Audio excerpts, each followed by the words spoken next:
we'll get straight into it. Who would like to take the first question today? Stu, on that side? Hi, Aiden. Well played.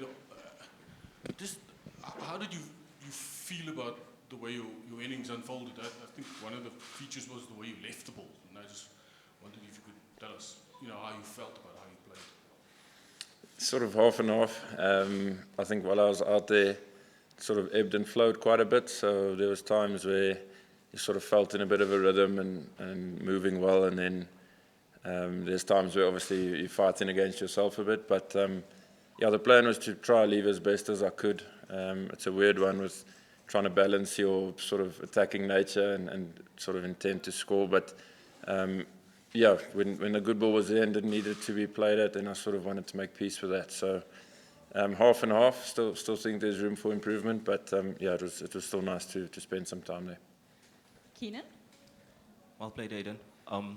Just could you maybe talk about the technical changes that you made in this test now? It seemed like you played with a lot softer hands than in previous tests. Could you just talk about that?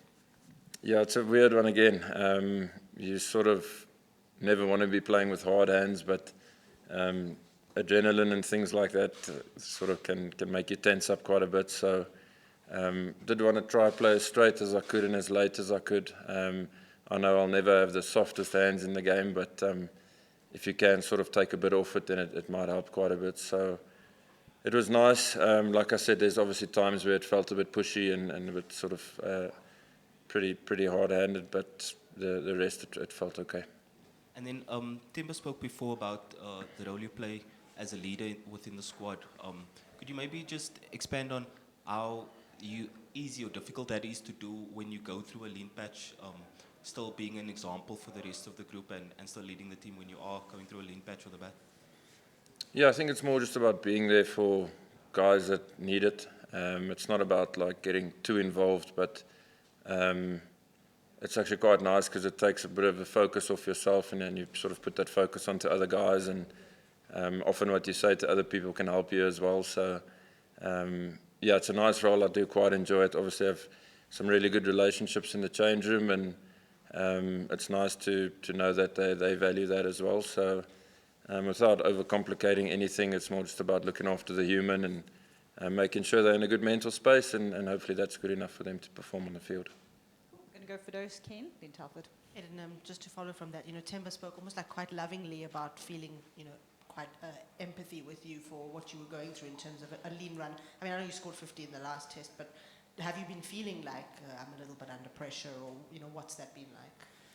Yeah, it was really frustrating because I feel like I've been moving well and seeing the ball nicely, but finding some really interesting ways to get out. So that's more the frustrating part, but it's been quite a busy year, and there's times where you lack a little bit of mental edge because you're playing so often and you go through a bit of mental fatigue. So that's where the frustration comes. I think it would be a completely different conversation if I was feeling quite scratchy and feeling out of touch. So very fortunate that that's not the case. But yeah, obviously frustrated that haven't been scoring runs, and obviously it plays on you as a guy who's pride in performance and wants to contribute to winning games of cricket. So bit of a frustrating time, but yeah, hopefully we can turn that around now.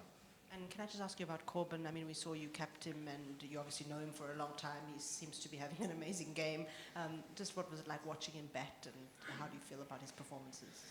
Yeah, it was special. It looks pretty easy for him at this moment, this whole Test cricket thing. So great to watch, a massive momentum shift for us. So it's a hugely valuable knock, probably worth more than 100. So chuffed for him. He's come a long way. He's always been a really talented guy, and the last few years he's really put his head down, grafted, and put in performances to get the chance. So really happy for him that he's grabbed his opportunity as he has, and there's still a lot left in his tank that he has to offer the Proteas, and I'm glad some of the world can see what he's about.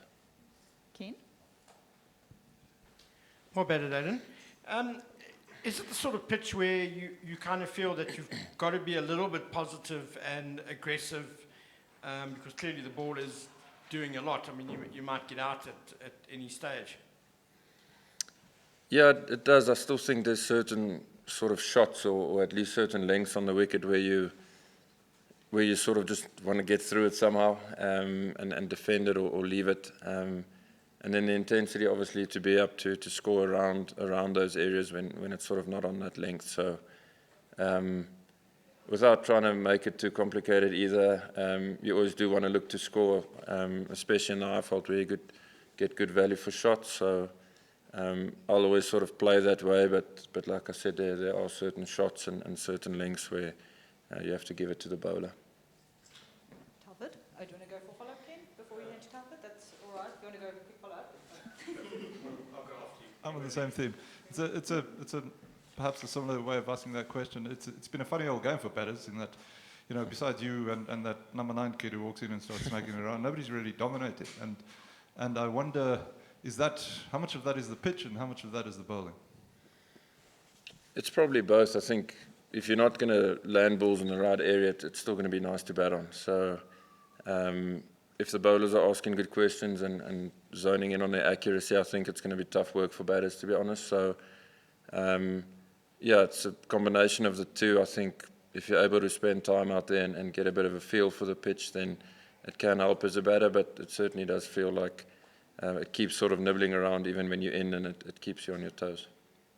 Ken? Aiden, you guys have to bat last.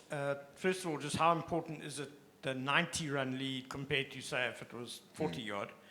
And then also, how much is the pitch changing character? There has been some talk of a few cracks already on the pitch. What are you guys expecting in your second innings? Hopefully it stays good, to be honest, Ken. I'm not sure. Supersport Park will always sort of deteriorate day by day. It's just how much it's going to deteriorate. Obviously, it hasn't been as hot as always, which probably works in our favour. But we'd like to minimise whatever Pakistan get. Obviously, it's always hard work chasing here in the fourth innings. So hopefully we can bowl nicely tomorrow morning and for however long it needs to be, and then chase it down. But it'll probably pose a different threat, that wicket in the fourth innings. So for the batters to be ready and maybe find ways to adapt their game to score those runs. So if you can just tell us, how much of a difference is it to have a 40-run lead as compared to the 90 that you guys got? Sorry. It's huge. At a stage it was probably only looking like 15 or 20 as well. So to get 90 and now to go into stumps, effectively Pakistan 0 for 3, or I'm not 100% sure what the exact score is, but it's massive. It's helped us by 3 wickets, I suppose, and it got us a bit ahead of the game. So probably didn't land it how we wanted to land it now in that evening session with the ball, but luckily we had that 90-run cushion, and we can start again fresh tomorrow. Chad, and then we'll take... Wait, we're first going to go Chad, then we'll go one in the front. Cool, Chad, Thanks. go ahead. Aiden, you did say it's a bit frustrating not getting to that 3 figures. You've got about 3 innings left until next year's World Test Championship final. How much is that playing on your mind and trying to just get that over that hill of getting that 3 figures before potentially playing in that final at Lord's? It's not for me, it's not about me making hundreds. Obviously making hundreds is great and it does feel good and you're contributing, but it's more the situation of the game that you find yourself in, and when you find yourself getting out, that frustrates you a lot. So the 100 will be fantastic if it were to happen, but it's not about Aiden Markram scoring 100, if that makes sense. It's more about getting the team into a really strong position where we can hopefully win a game of cricket. So Test cricket is a beast, as we know, so you got to respect that and pay attention to every delivery that's bowled to you, and hopefully it can sort of end out okay at the end of the day. Cool. One in the front, and then we'll wrap with Suneli. Thank you, Aiden. I'd just like to know, obviously there's been a lot of talk about the debutants this last 2 days, obviously Sam in Australia, Corbin in this test match. I know there was a lot said about what Pat Cummins said to Sam on how he must play and how he must embrace his debut. I want to know, you obviously know Corbin for such a long time, although you're similar in age, did you have a few words with him before the test to encourage him or give him some advice? Nothing that's inspirational, I don't think. But yeah, I just told him whatever he's done to get the call up and to get the opportunity will certainly be good enough at this level as well. So that's pretty much it. He's a free-spirited guy. He's a confident guy, and you want him to run with that. You don't want to put things in his mind that makes him maybe second-guess things and stuff like that. So yeah, he's had a great debut so far, and it's good for him that it started out this way. Sanele, to close. Aiden, how much of your performance today would you attribute to being back at SuperSport Park, if any? And then, secondly, could you just share a word on the crowds that we've had over the past 2 days? Yeah, of course. The crowds have been epic. This time of year is obviously really festive, and a South African really enjoys this time of year as well. So I think the crowd has come out, watched some pretty good cricket, but also have been able to enjoy the festive season with mates and with families and stuff like that. So it's nice to see them in numbers here, getting behind us. It's been really cool.